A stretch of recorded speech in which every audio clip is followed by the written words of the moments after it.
Dan perkataan Samuel sampai ke seluruh Israel. Orang Israel maju berperang melawan orang Filistin dan berkemah dekat Eben Heser, sedang orang Filistin berkemah di Afek. Orang Filistin mengatur barisannya berhadapan dengan orang Israel. Ketika pertempuran menghebat, terpukullah kalah orang Israel oleh orang Filistin, yang menewaskan kira-kira 4.000 orang di medan pertempuran itu. Ketika tentara itu kembali ke perkemahan, berkatalah para tua-tua Israel, "Mengapa Tuhan membuat kita terpukul kalah oleh orang Filistin pada hari ini? Marilah kita mengambil dari Silo tabut perjanjian Tuhan, supaya Ia datang ke tengah-tengah kita dan melepaskan kita dari tangan musuh kita." Kemudian bangsa itu menyuruh orang ke Silo, lalu mereka mengangkat dari sana tabut perjanjian Tuhan semesta alam, yang bersemayam di atas para kerub.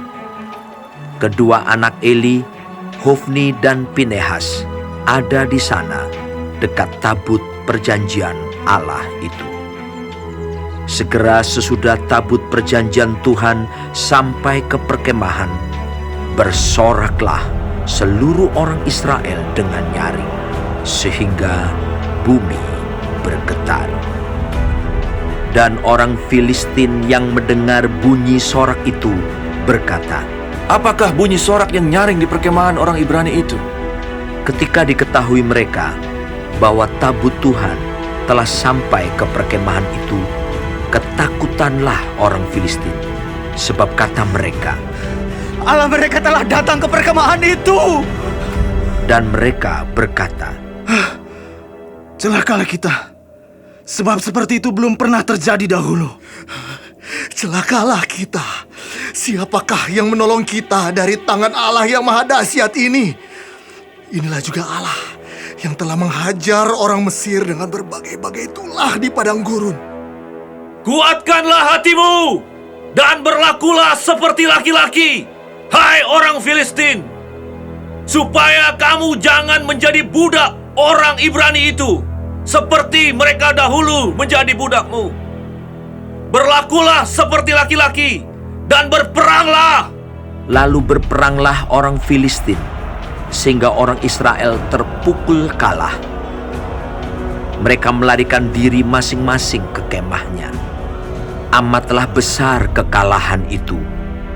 Dari pihak Israel, gugur 30.000 orang pasukan berjalan kaki. Lagi pula tabut Allah dirampas, dan kedua anak Eli, Hofni dan Pinehas, tewas. Seorang dari suku Benyamin lari dari barisan pertempuran, dan pada hari itu juga ia sampai ke Silo dengan pakaian terkoyak-koyak dan dengan tanah di kepalanya. Ketika ia sampai, Eli sedang duduk di kursi di tepi jalan menunggu-nunggu, sebab hatinya berdebar-debar karena tabut Allah itu. Ketika orang itu masuk ke kota dan menceritakan kabar itu, berteriaklah seluruh kota itu. Ketika Eli mendengar bunyi teriakan itu, bertanyalah ia, Keributan apakah itu? Lalu bersegeralah orang itu mendapatkan Eli dan memberitahukannya kepadanya. Eli sudah 98 tahun umurnya, dan matanya sudah bular, sehingga ia tidak dapat melihat lagi. Kata orang itu kepada Eli, "Aku datang dari medan pertempuran. Baru hari ini aku melarikan diri dari medan pertempuran." Kata Eli, Bagaimana keadaannya, anakku? jawab pembawa kabar itu, Orang Israel melarikan diri dari hadapan orang Filistin. Kekalahan yang besar telah diderita oleh rakyat. Lagi pula kedua anakmu, Hofni dan Pinias, telah tewas. Dan tabut Allah sudah dirampas. Ketika disebutnya tabut Allah itu, jatuhlah Eli, terlentang dari kursi di sebelah pintu gerbang.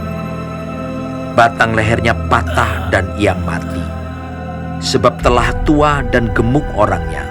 40 tahun lamanya ia memerintah sebagai hakim atas orang Israel.